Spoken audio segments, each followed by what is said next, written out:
Test. Yo, what's good? It's your boy.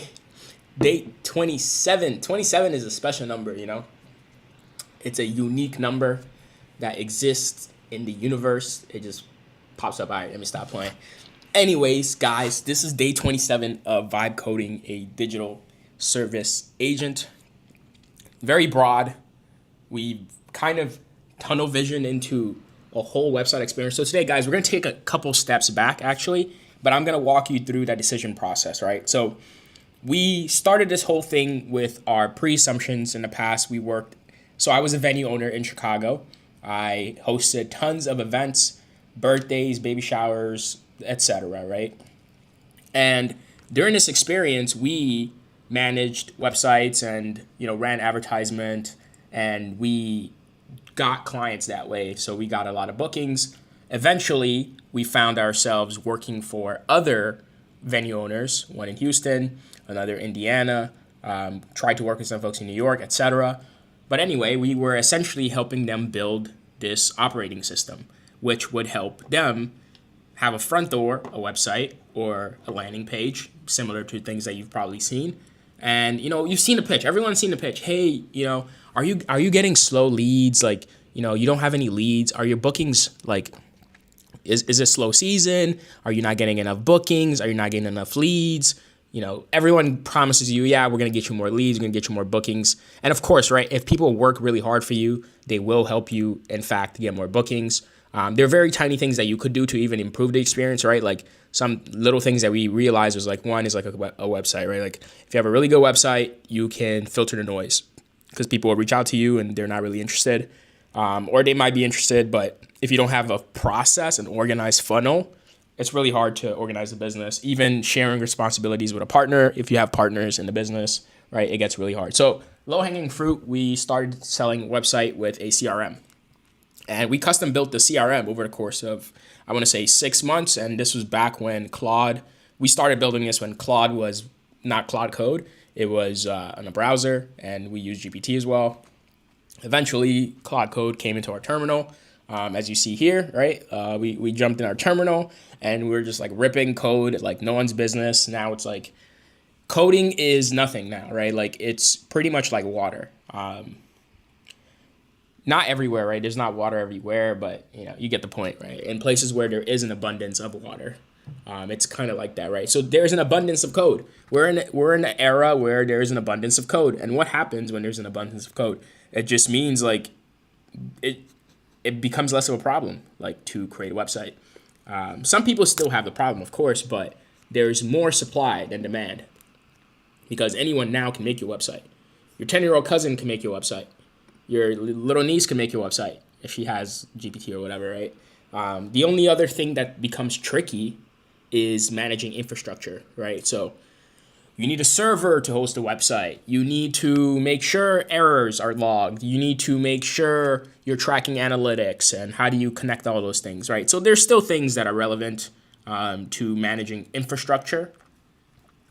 But anyway, so when I started this digital service agent, I picked up on that. That's why I started, right? So I'll just jump on viral.com. I just want to check on the stream. Our bit rates look pretty good. Doesn't look like it's glitching. Okay.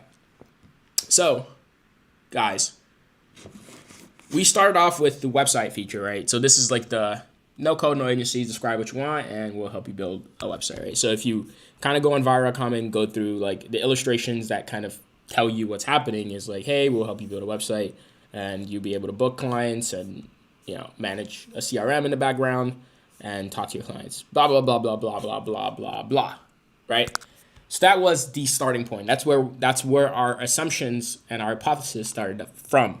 Now, we have tested and tried to validate this, and we have seen some general interest, right? So one way of doing this is ads. Some people will tell you, hey, organic, go do organic, cold call 1 million people, try to sell them, like push really hard. And of course, right? I mean, honestly, I think you could go on Google right now, right? The easiest way to do this if you're really, really trying to like go at it, and really build the thing, right? The predicament I'm in is I don't want to create more work for myself. I want to create a framework and a system that people could rely on, like that doesn't depend on me, right? So let's say you want to work with landscapers, let's say, right? Easy money, right? Like, so this is what you would do, right? If you want to build websites for landscapers, you would go on Google and you'd be like, okay, landscaper, people near me. This guy doesn't have a website, has 6 stars, 4.5 stars, 6 reviews. Boom. Let me give this guy a call. Hey, yo, I noticed you don't have a website. All these other guys have a website. It looks amazing. You're missing out on clients because you don't have a website. I mean, of course, you do have to build rapport, like be a human being and like try to really connect with a person. 100%. That's the brute force way of going about it. And very easy, right? Like just go on Google and be like, hey, I'm going to call everybody every day, 5 people a day, and try to sell them on $1,000 website, whatever, right? You'll probably hit once every week or twice. I mean, depending on how good your sales is and like the process that you go about it and how disciplined you are, you could probably do even more than that, right? But in the past, I have done this, right, to some degree. Where I'm at today is I want to build a framework and a system that doesn't follow that process necessarily. Not because I don't like that process or like think it's a good process. I just want to build a system that I think people will love, enjoy, without that forceful one-on-one. You do get to learn a lot in that one-on-one when you like get in conversations with business owners, and I have done that in the venue world, where I've talked to hundreds of venue owners and learned about their problems and sat there and like you really get an understanding of the workflow and how it differs from person to person, from state to state, from city to city, based on either jurisdiction and laws in local areas, just to the opportunity, the market, the demographics, right? Like, you know, how big is the area that they're in? Like, what is the market size? Like, you really get to see like how those different things impact the business.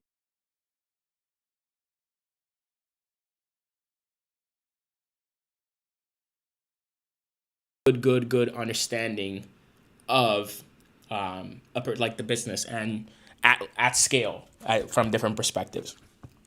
Anyway, where I'm trying to go now, guys, is I want to take a step back to really understand the foundations of businesses that exist.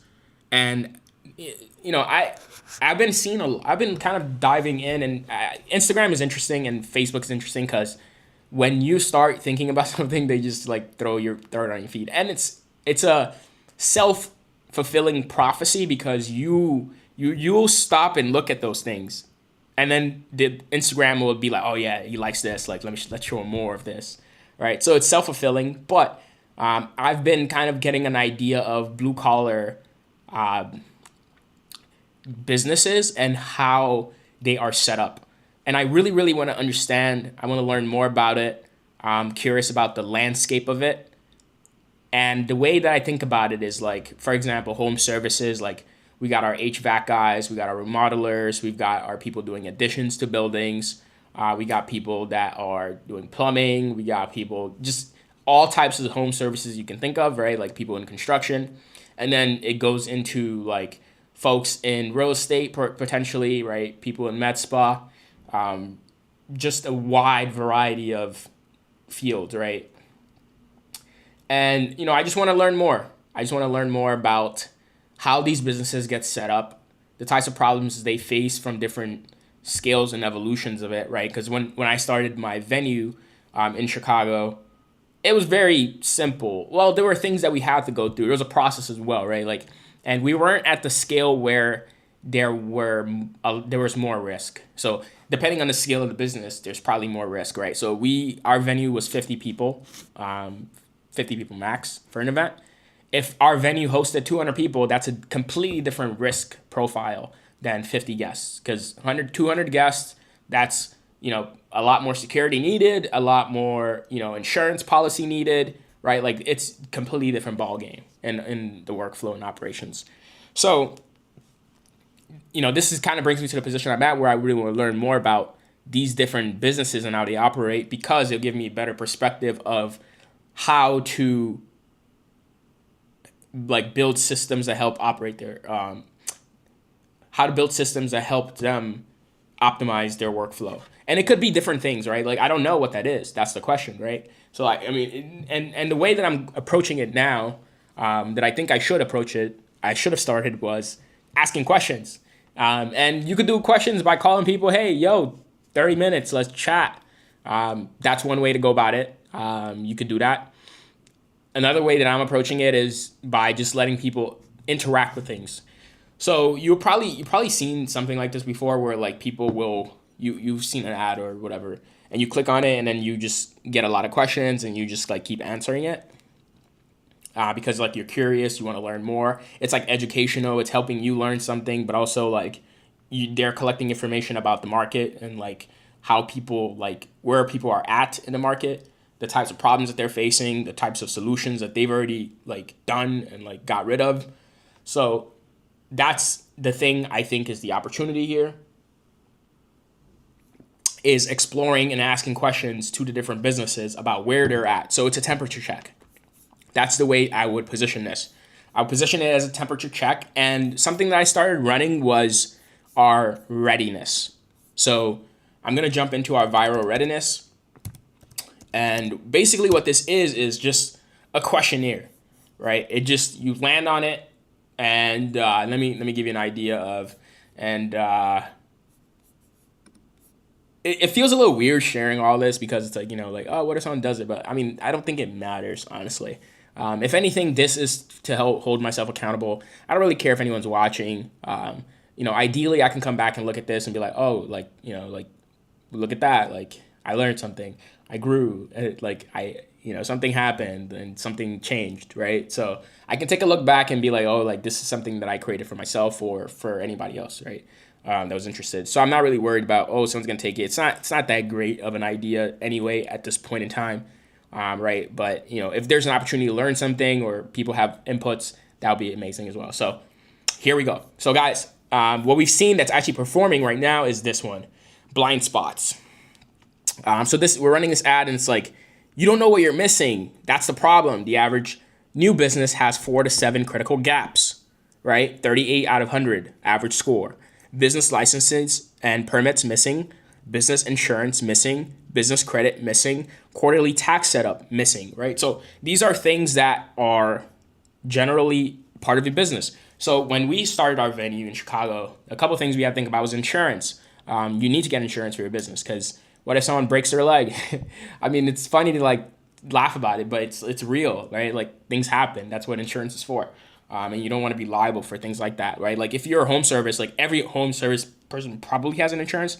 If you don't, then, you're probably like anxious about it, or you're working under the table, whatever the case may be. But like, it's still something that you're concerned about. You think about licenses, permits, like, if you're going to build someone's backyard, right? Like, you might need a permit. In some cases, like sometimes we get away with it. But anyway, right? I'm not going to be like in anyone's business, but right, this is an important part of like when you start to scale, then you start to run into issues when you don't have these things, right? So if you're at the point in time where you're a business owner and you're like, oh man, like I'm at that level where like eyeballs are going to be on me. Hey, who built your roof? So, okay. So, where's their license? Like, like at some point when you get to some level where you are pushing business a lot, these things start to become more risky, right? Credit, that's an important part of business, like having a DUNS number, for example, right? Like, if you have DUNS, then your business, separate from you as your personal self, can get like capital invested in. So, I mean, some people are like, oh, I don't need credit. I don't use credit. That's completely fine.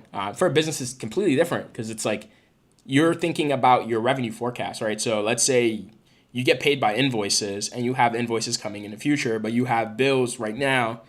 It might make sense, right? You have to kind of play with the numbers and like not burn yourself, where you're taking on crazy interest rate, and you're not getting that return back. But sometimes in your cash flow cycle, you need to have some type of credit, right? So, and these are just general things, right? Tax. But the point is, there are tons and tons and tons of things to ask people about in their business, and like how they're operating, where they're at in the life cycle of the business. So that's where I'm at right now, right? I really want to get a good framework and understanding of where people are at. And I'm going to show you one example that we got today And this example really kind of painted a good picture for me. This person kind of spent a couple minutes just running through, answering questions, and this gave me a better perspective of what to expect. Okay, if this ever wants to load, let's see what we got. What you got for me, mate? Okay. So he kind of ran through, told us like a little bit about where he's at, the state he's from. I'll put this wider for you guys. So this is kind of what the experience looks like. He's kind of running through it a little bit, answering some questions. So, right, like these are just general questions. Like, do you have an LLC? Do you have an EIN number? Do you have an operating agreement? Do you have licenses and permits, right? Like, it starts to get you thinking. I mean, no one's going to report you. We're not going to be like, oh, hey, Chicago, we got this guy, and he say he don't got a permit. Like, no, we're not doing, that's not the point, right? But this is going to help us understand, like, where the opportunity is in the market, right? Like, do you have a website, right? Like, I started, like, trying to sell a website, but what if you don't need a website? You already have one. Okay, but maybe you do have one, right? But then we can ask more questions. How many leads do you get from your website? Like, that's a different type of thing we can do with these things, right? But generally, I think the approach is honestly to just learn about what's going on. So I kind of had it backwards when I first started this because I was like, I got a solution. I know what you need. Like, come get it from me. Whereas like now I'm trying to approach it. I'm gonna skip over this a little bit because I don't want to dox this guy.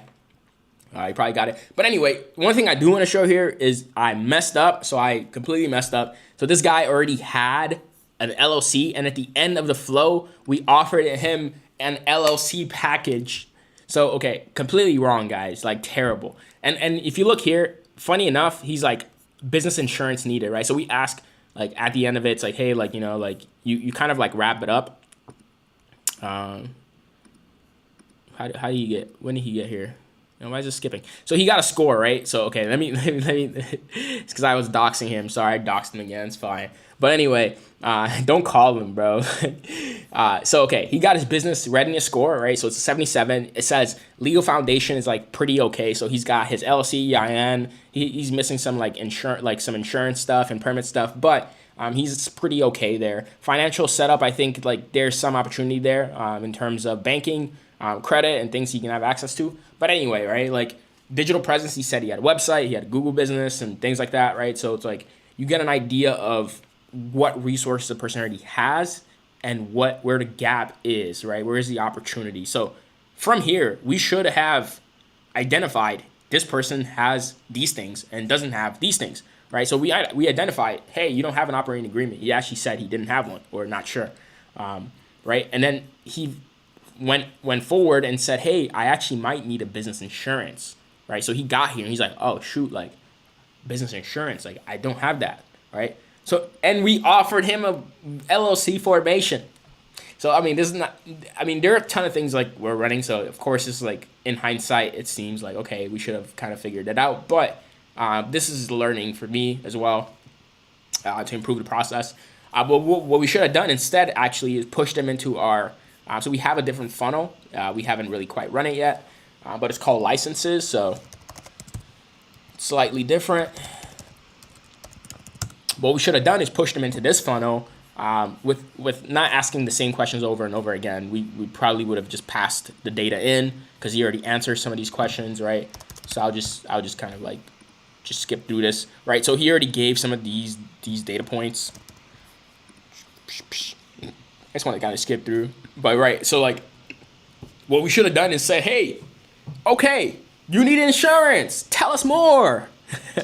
That's what we should have done. Not, hey, here's an LLC offer. Give us your money. Like, it makes no sense. Like, I don't need an LLC. I already have one. Right. So what we should have done instead is actually just pushed them into more questions. Like, hey, like, but not in a just questionary way. The way that I want to frame these things, guys, is like educational. Right. So one thing you'll notice is like when they're kind of going through this, like there's a bunch of things that kind of help explain what things are. To help people out, because I mean we don't know where people are at. They might not even know what the LLC is, right? And like why do I need one? You know, like what is an EIN? Why do I need one? So I want to make this a give and take, right? So it's not like, hey, give me all the information, extract, right? It's more like, hey, like let's make this a two-way thing. So here's information, right? Educational stuff, but then also like I'm collecting information so I can understand the market and where people are at in the market. So then I have a better perspective when I go talk to people of what's really happening. Hey, like, I talked to 10 business owners last week. So when I do make those phone calls, like, I'm not making a phone call just uninformed, unaware. And it's fine, you could do that. Like, people are humble. Like, no one's going to, like, kill you for, like, coming to them with a question, right? But a lot of business owners, they are, like, at different points in their lives. Some people might be, like, tired, frustrated, whatever, right? So it's a burn on your time, right? So with advertising, guys, it's either you're spending money or you're spending time. So those are the two things. You can hire someone to make those calls for you, or you can run ads and like try to build experiences that helps you answer those questions. But of course, the best way to really connect and understand a person and their business is by talking to them. You're never going to get around that, right? So I just want to put that out there. But I do want to say I want to protect my time as well. There are a ton of things I want to do. This is just like I'm building a digital service agent, so it's a part of my life. It's not the whole of my life, right? So anyways, so yeah, we should push them here. Hey, answer more questions. Do you do this? Do you do that? Like, what's going on with your business, right? And it should be catered to that person's business type, right? So it shouldn't be super general to the point where it's like, oh, like, why are you asking me this question, right? Like, this question doesn't mean anything to my business, right? So it should be very specific so they understand that you understand their business really well. And the beauty with this is, guys, since we have Claude and AI and all these things, it's like, I don't need to know that. I don't need to be an expert in every business. I just need Claude to like whip up the experience and keep track of the data and make sure it's showing people the right things, right? So that's kind of where it boils down to today. But anyway, the point is here, guys, we should push people into more questions, learn more, learn as much as we can. And then when we find that thing that they're looking for, that real problem that the reason they clicked, and going back to this guy, the reason he clicked is because of business insurance. And the reason I think that is because on the ad, we say you don't know what you're missing, and we have business insurance. So when he was sitting there, he's like, oh, like, what else am I missing? I am missing my business insurance. He thought about that probably from looking at this ad.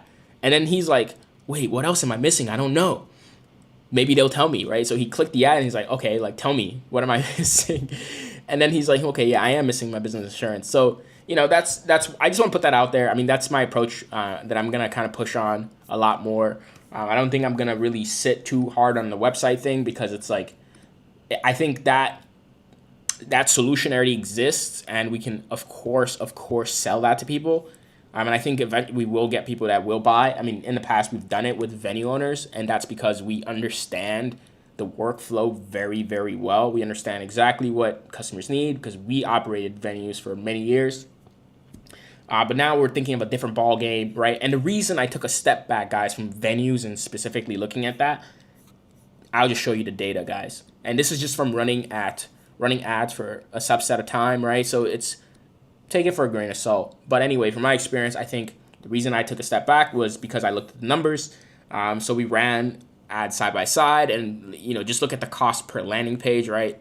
So events is, venue owners, I would say, right? They're in that space. So $2.93 per person clicking the page. It's pretty high right now, especially, right? I don't want to burn cash. I just want to learn about businesses, right? So, I looked at real estate, 59 cents, and I was like, interesting.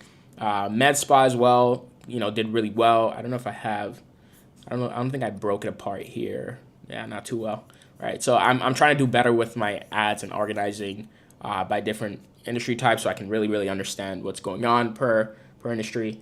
But anyway, I saw med spas also did really well. Let me see if I can expand the horizon and if that would change the numbers. Okay. Doesn't, but I think it was like kind of here. So I kind of ran some ads with all of them mixed up into here. So it doesn't really help that it's too general.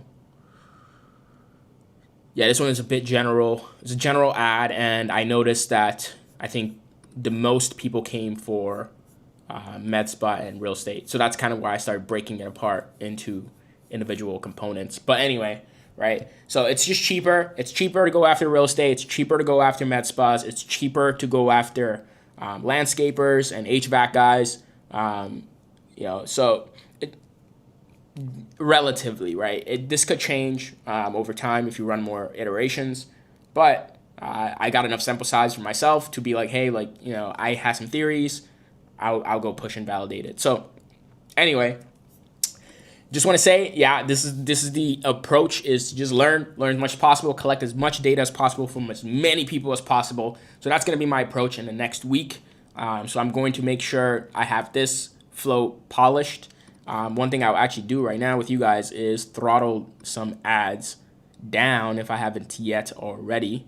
So the website one I was kind of running because I was a little bit optimistic, but I think honestly, guys, I'm going to throttle it down. The only reason I kept this because I saw it was $1 per landing page, which is still pretty high, but it was something I was interested in.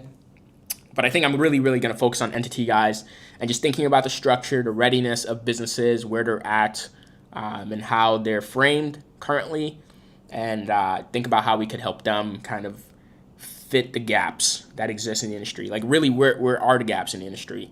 What problems are people having? What things are people anxious about? And those are the things that I'm thinking about right now. So,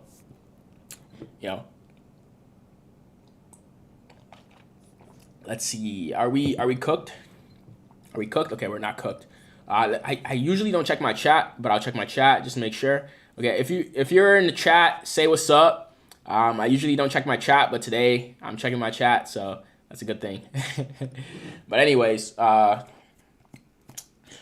so what we're going to do today, guys, is we're going to push on the readiness flow, and we're going to think about how we can expand it to really have a good frame on different business types. Maybe even focus the advertising that we have on the business types that we want to attract. But one thing I did notice is the guy that came was a general contractor. So maybe we don't want to be overly deterministic about who we attract. So keep the funnel at the top wide. But then as they go through the experiences, make it a little bit more specific to them and their business type, right? So, okay, we're going to set this up. All right. So we're going to do temperature check, and we're going to just try to focus on how we can expand the readiness flow as the top of the key. So we're gonna pop in here, guys. I think this is my readiness flow. This is launch, right? Oh yeah. So previously, actually, before I jump into this, before I went live earlier this morning, I did kind of set it up a little bit. So a couple things that I did was I changed that experience, right? So when this guy came through, what he saw was, hey, pay $150 for LOC that I already have, which makes no sense, right? I'm not going to pay for something I already have. Why would I do that? So I just turned this off. Funny enough, I just turned this off. Actually, I'm kind of curious what is going on here. Okay. I also just turned this off.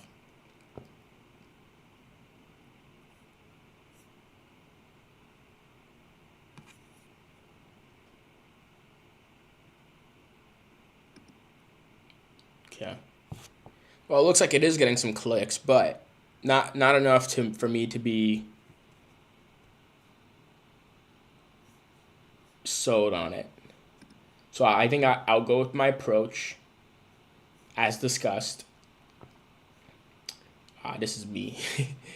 This is all me. Okay. So I'll go with my approach as discussed, which is just focused on learning about the landscape of where people are at and pushing them into the right offers, right? So, a couple things that we should think about is, so one, right? So the first thing we want to think about is where is a business at in the life cycle? Early, in operation for some time, veteran, right? Because that'll give an idea of, do they have these things already done, right? So if you're a veteran, you probably already have some things done, right? So the next thing that we really want to think about is, if we have an understanding of where they're at in the life cycle, what do they already have, what do they not have?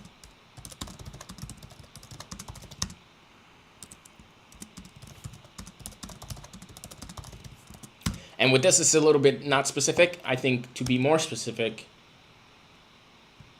entity, banking, legal, web, I'll just say etc. Not really sure what should fit in a bucket in those categories, but just general resources that is more administrative, right? So let's say I'll add here administrative resources. It's like you don't really care about it. You just need it to operate your business, right? Like, no one cares about their LLC. They just need it because it's like, hey, like, I don't want to get sued and like someone takes my money, right? Like, if no one had a fear of that happening, there would be no such thing as an LLC. Like, if there are no tax benefits to it, right, there would be no such thing as an LLC, right? So one thing I do want to explore really bad is the insurance thing. So I'll actually note that down. But basically, the administrative resources is the entity structure, so legal formation, documentation, banking, so this could be credit debit. There's too many braces, bro. How am I gonna do this one? Credit, debit. That's just bad, guys. This is so bad. It's so bad, guys. Okay, I'm a little bit of a... Okay.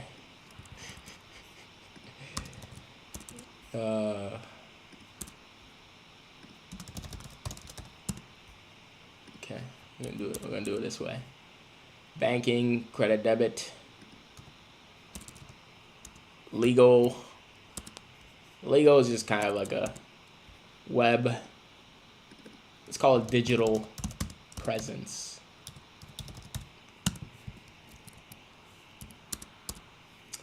Tax, insurance. Anything else, guys? Anyone know anything I should know? No? Okay. I thought somebody was gonna tell me something. Tell me. All right. So we got insurance, tax, insurance, and then what else? What else would we think of?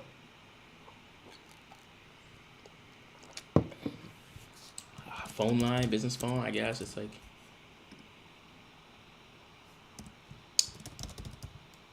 business phone, email. Let's put that here. Taxes, insurance. Okay, I'm gonna take a step back. You're operating a business. What do you need? Network.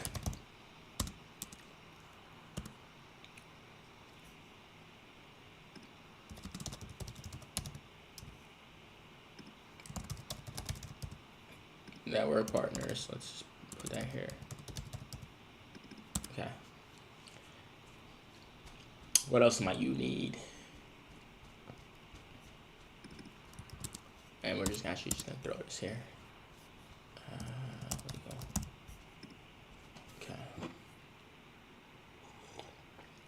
Okay. All right, fine. I think that's good enough. Just put etc. Okay, so thinking about these things, and then what can we offer?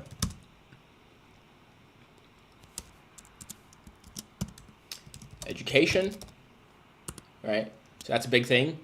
It's just free knowledge, Hey, you didn't know this, now you know. The next thing we can offer is services.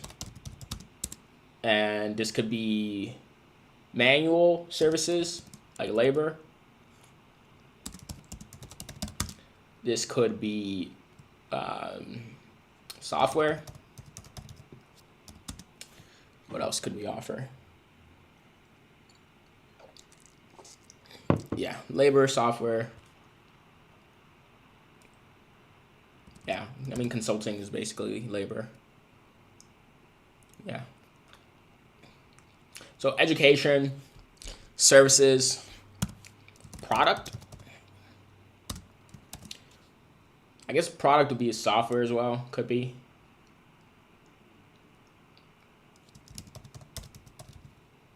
Product. I mean, also maybe like physical items. But I mean, if it's like mailing someone's mail, it's like a labor as well. We're just gonna keep it simple. Okay. What can we offer, and what does fulfilling the offer look like?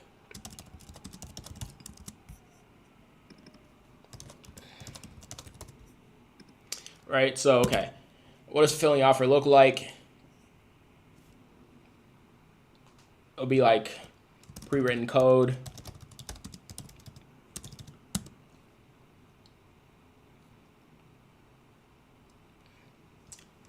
Time, filing.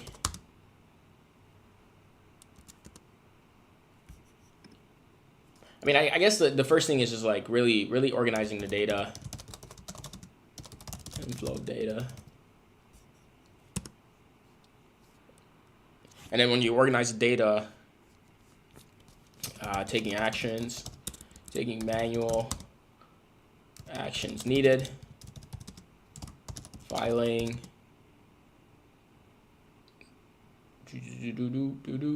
researching, calling, emailing, updating code, right?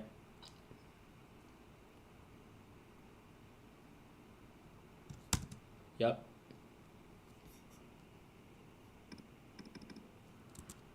Okay, so taking manual actions and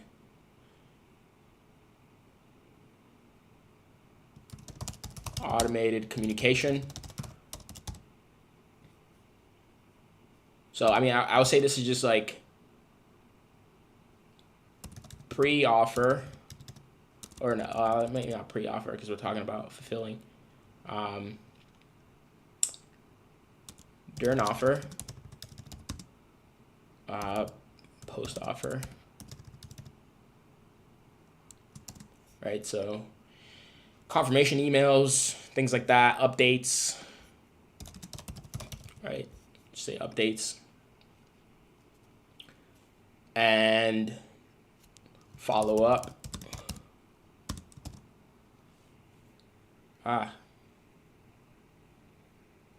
Feedbacks and reviews. Damn, what happened to my finger here? Weird.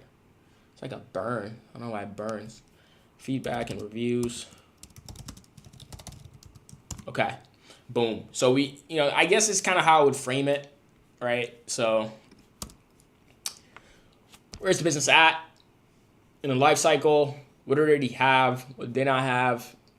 And, we're sort of helping tell them this. Like, we want to be authority here. Authority based on their responses, right? So, did I spell that right? Yeah, it's so funny. But, okay, what do they have? What do they not have? Administrative resources. It's based on their responses, right? Because we're asking them questions, and it's already like predefined the questions that we're asking, the options that they have to select from. There are not many open box input boxes where they can just type stuff. There are some depending on the type of question that we're asking. And then again, it's like, what can we offer? Education, free, upfront, right? And this would be like, there's going to be a cost. Cost here, cost plus profit, right? The beautiful thing about software is like you don't really have the same level of, well, today with AI, there is a cost as well with every AI, but it's relative. It depends on how you use it. Heuristics code is still the same. APIs, some APIs require cost, some don't. It just depends. Okay, so I think I got a pretty okay framing. I think one thing I do want to improve when I think about it is, shoot, bro, stop fighting me, bro. We're supposed to be on the same side. Okay, so the approach is now, how can we improve? One, I don't want to write it that way again. Next. How can we increase page views and decrease cost of view, right? So that's one. How can we increase interactions through through the funnel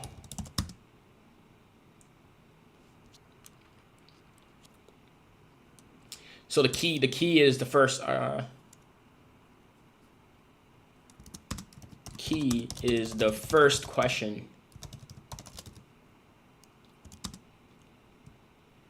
Engage and interact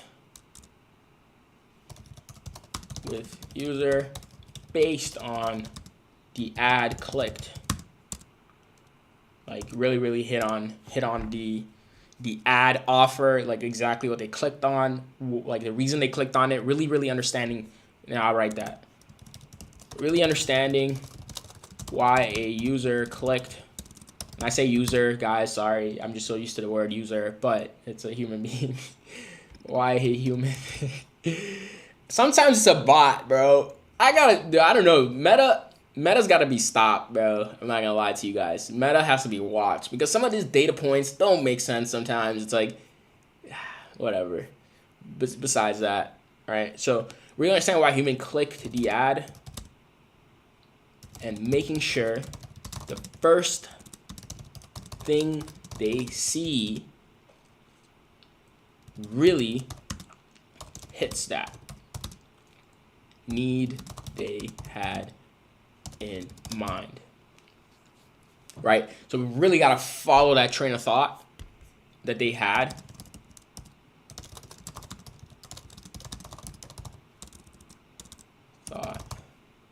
That they had when they clicked. Okay, I'll write the whole thing. And the reason I write this out is because I eventually want to like structure my next week, like really focused on making sure we learn as much as we can, right? So, okay, so we want to see how we can increase interactions through a funnel, and then how can we increase lead capture? So I mean that's kind of like lead capture happens like as part of the funnel. We don't do it up front because we want you to kind of get engaged first. But I'll write that. We increase email name. I'll just say contact info collected to identify data points with a person without adding friction to the experience. Right. So how do we increase contact info collected? The next is how can we figure out the max pain point of the user, of the human, of the human visiting our site. you know, once we figure out the max pain point, how do we present options and solutions to the human with authority and trust built. Right?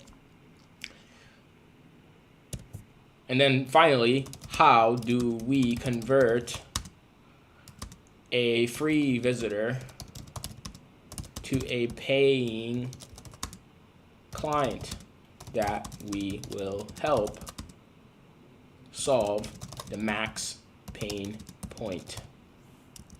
All right. So that's going to give us an idea of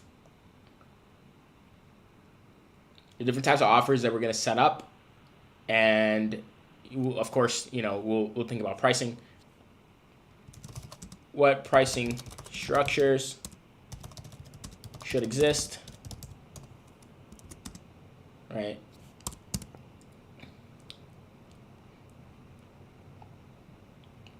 Okay. What are the current gaps in our offering capabilities and capabilities that need to be filled, right? And then another thing I'll note down is what are offerings outside of our capability, right? Constraints like legal, like for example, we are not attorneys, right? So we can't offer our services as an attorney. That's illegal. But there are some services we can offer that would not be illegal because depends on how it's kind of structured and framed, right? Legal and financial, right? So cost aware, right? I'll be more specific. Upfront cost aware. So we don't want to spend money unless the customer is paying. Has paid, not is paying. Has paid already. Right. And we will net profit after all fees in all transactions. And I say this because, like, for example, guys, like, think about like Stripe, right? Like, let's say like you're a middleman service and you're getting paid by a customer from Stripe. So Stripe's going to take a fee on the forefront of that transaction. And then let's say you're in the background and you have to do things on behalf of the client. So there's going to be a fee on that side, and then there's going to be a fee on the other side, depending on the service that you're going to be dealing with. So then you got to think about both sides and how to like really, really reduce the overhead.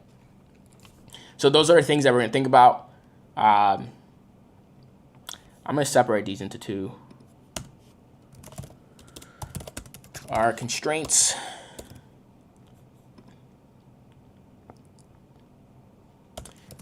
What are the lowest hanging fruits to explore?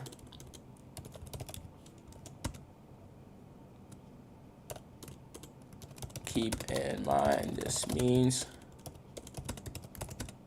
high competition, so we should also explore hanging fruits with high opportunity to solve unmet market needs. Okay.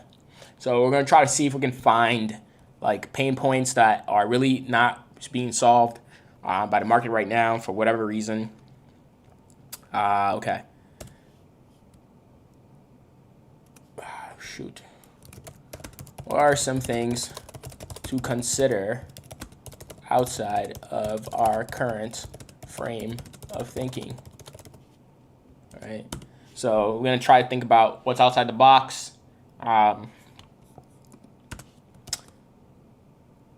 Reddit, Google. What else? What are some good sources of information? Facebook groups, Craigslist, X/Twitter, and maybe Instagram, maybe, but like, I don't think really anyone like does that. I think it's like Instagram is more like hanging out. Niche pages, for example, real estate has what's that real estate thing called again? Better method. Those guys are huge.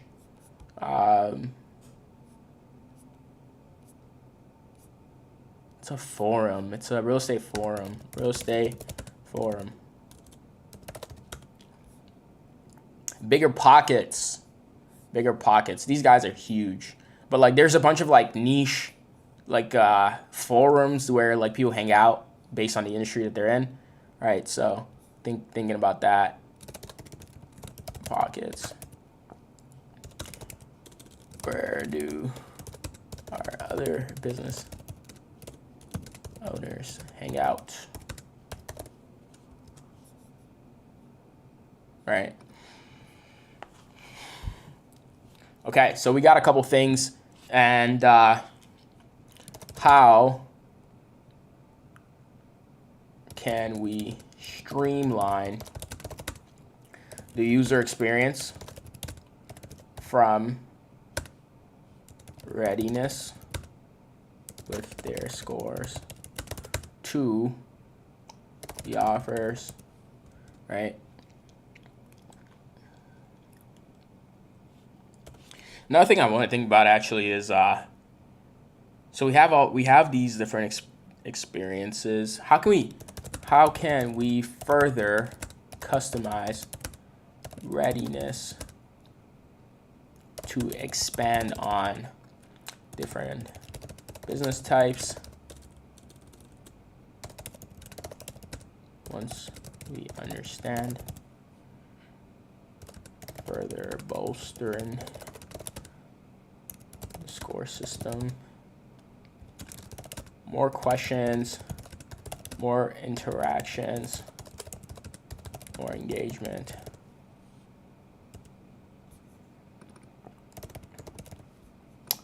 Actually, with this, I'll say highly considering consolidating all of our flows into this readiness system. So we have a couple flows: launch, readiness.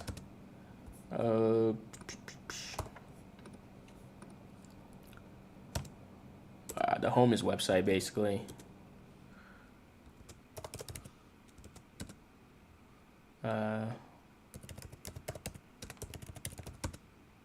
Med spa. We made like custom pages. Real estate.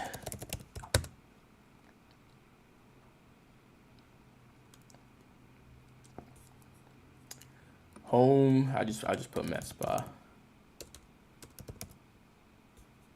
Actually, what I'll do here is just throw blank. Med spa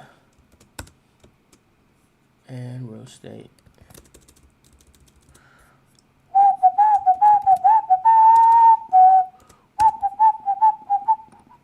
Okay, and then I have licenses. I think licenses is actually probably going to be a huge one. Licenses, permits, taxes, trademark. Licenses, permits, taxes, trademark.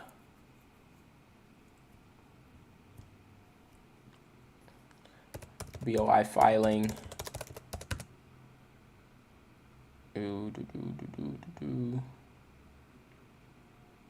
Okay. Banking. And everything else that we wrote up here. other administrative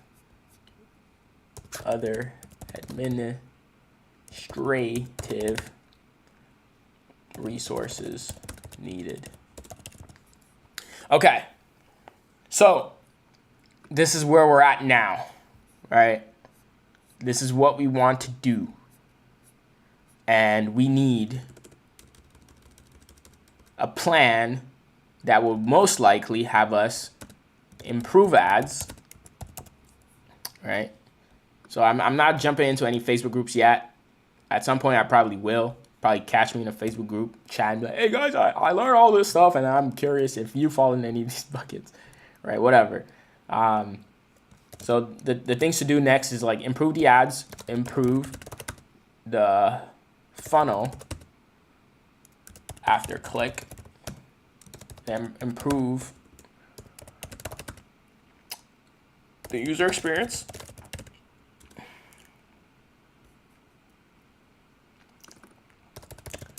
initial funnel experience after click, through the funnel, and then improve the offers, timing of offer, placement of offer, education of offer, right? Boom.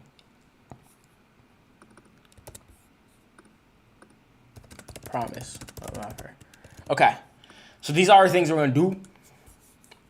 So I'm gonna copy this after my note taking, right? And I'm gonna jump in here. I almost want to compact this right now just in case. Just in case. And all these other guys are kind of cooked. Well, this ads, I think ads is fine actually. So I'll consolidate this a bit. I'm gonna rename this. You're gonna have to go, buddy. Thinking maybe I'll keep you around. Clipping, that one's real interesting, guys. Actually, speaking of clipping, I gotta post a video. So I mean, I got this tool. I got this okay, we'll talk about this one. This is like a media tool. It's basically a short clipper tool. If you've ever heard of Opus, so Opus is like a clipper. They're 20 million MRR, I think. Opus clips MRR or ARR, whatever. So 20 million. Oh, I guess they raised 20 million. I think they're at 20 mil. Okay, they're at 250 million valuation. They raised 20 mil. I think I don't know how much they make monthly, but I would assume it's like pretty high based on these numbers. But anyway, they got 4 million users. I was a user before I built my own tool. I used to pay them, so I was a part of their MRR. But anyway, like what they do really is they just help you create clips, and I'll show you. I use this. I mean, I still have some points. I have some videos that are still here, but basically, right? Oh, expired.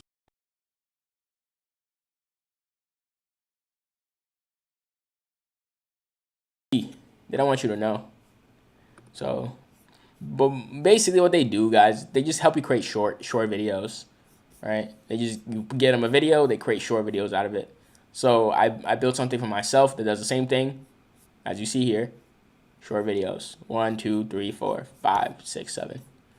And I'm just gonna post it, right? So I have a bunch of YouTube channels. I have X, Facebook, Instagram, TikTok. I post anywhere I want to. In fact, I'll post it to TikTok. Public, everyone can get it. All right, so we're gonna post this right now. Hey, don't fail, bro. In the middle of a live stream, that's messed up. You gonna mess up my demo? Okay, nah, it looks good. All right, so we just posted it. All right. Let me see, low key. Let me see. Let me show y'all. Wait, let's see if it worked. YouTube Studio.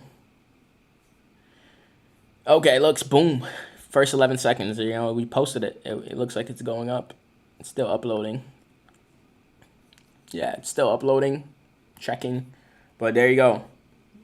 That's how I put out all these videos, guys. I mean, recently, actually, like, our channel, like, started doing pretty good because of that. you'll notice a lot of the videos, like a lot of views actually just come from shorts. 62,000 of the 63,000 just came from just short videos, mostly. All right, like they're all just basically just shorts. Yeah, so we just been pumping out shorts, just testing stuff, learning about the industries in general. I have not given this resource yet to anyone to use, like to test other things, validate other things. I think there are a lot of things to like learn about in that space, but we'll put that away aside from that. I just wanted to post that because I have a deal with myself that I'll keep learning about how it's kind of going. But anyways, so I'm gonna give some context here. Did I paste it? Nah. Okay. Did I compact yet? Okay, we're good. All right. So I'm gonna go to Claude now. Right. We have what we need right here. I'm gonna go to Claude and tell him exactly what's going on, where we're at right now. Okay. After experimenting for the week, I learned a few things about general interest from business owners. It seems a lot of our predeterministic hypotheses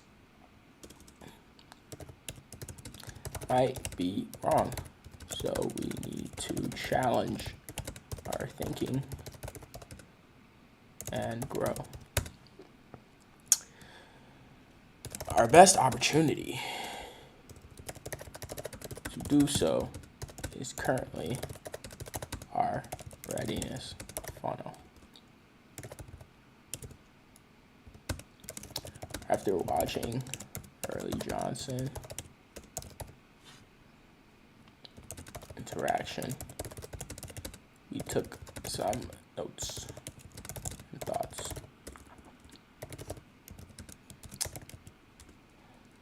Curious if you can help us put together a robust and very detailed and well researched plan to approach our next leg. So I'm gonna paste this. I'm gonna say use 5 agents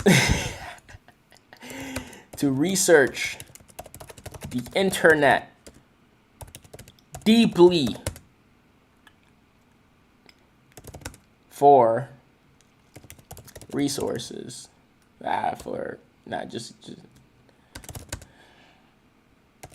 resources that will help guide our framework of research in readiness going forward as our core user flow. Okay. We're gonna send it off. We're gonna send him off. He's newspapering. All right, we're gonna send him off with some information about what we want to do, how we're gonna approach it, and then right now, what I'm gonna do, I'm gonna close some of these things, trim the noise. But this is still a core vision, guys. A core vision is still going to be launching the business in a few minutes. Like, I can foresee people, and the way I actually think about this is like pretty long term.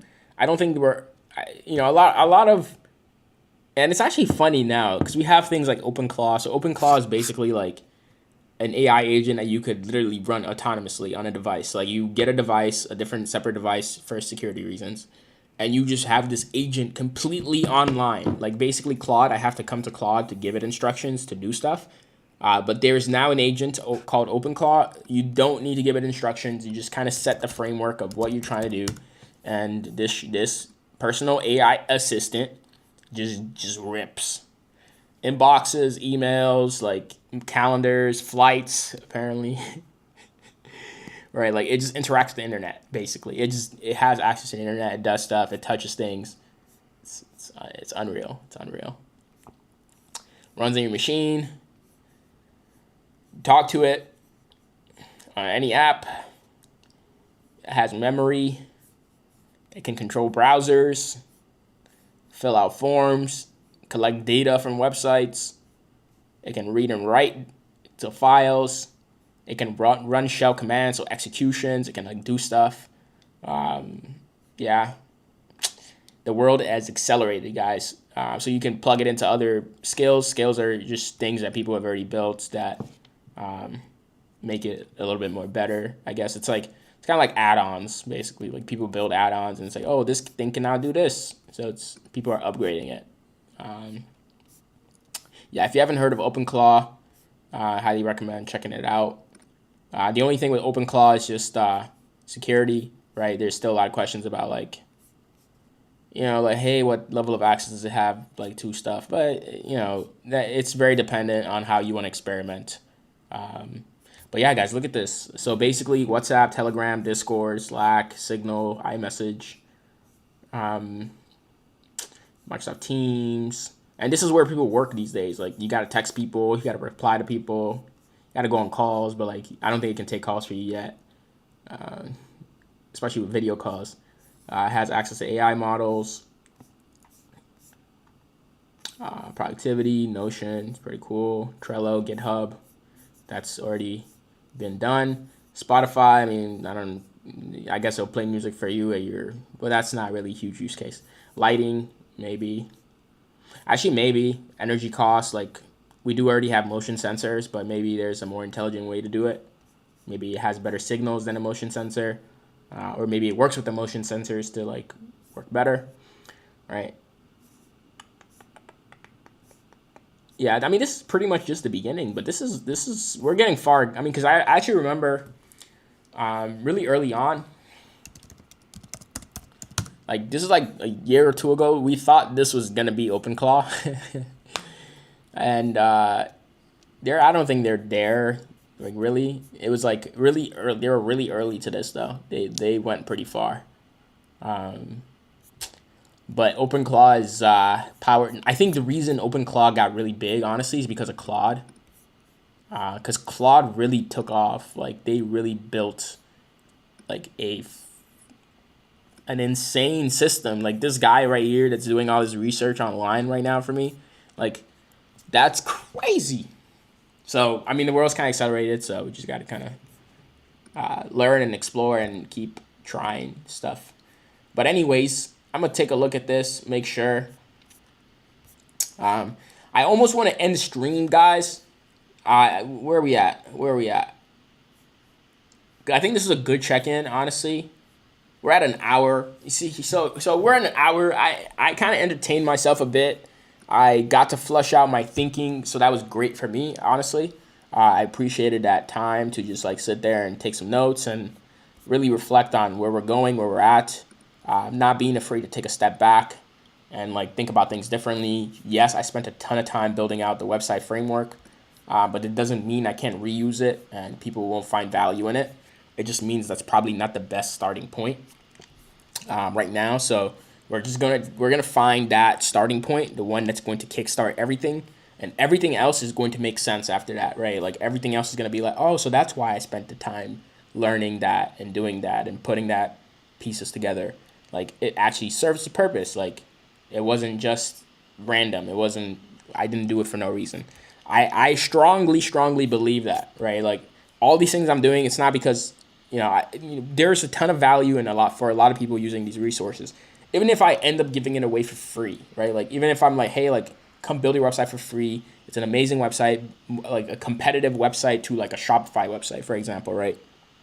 Right. So we get it to a point where it's like, and with depending on how AI works, right? Like if we're just giving you access to use resources that already do the job really well, just with frameworks to like make it better, then I see no reason why not. Of course, there's gonna be a ton of competition. That's not the point. The point is just building something I enjoy, I think will be useful for a ton of people. So that's kind of where I'm headed right now. I'm gonna try to find a starting point for how I can exchange the value for myself as well. So I'm not burning a hole in my pocket. At the very least, there is a value exchange happening to where we can keep this thing running, right? So that's kind of where I'm going to focus on. But anyway, today was day 27 of Launch Your Business in 5 minutes with our digital service agent. It's your boy Elijah with my glass of water that I didn't finish, but kept sipping through the call or live stream because I'm parched. Anyway, I was with you for an hour. I'll check in with you another day. Thanks for watching. See you in the next one. Peace.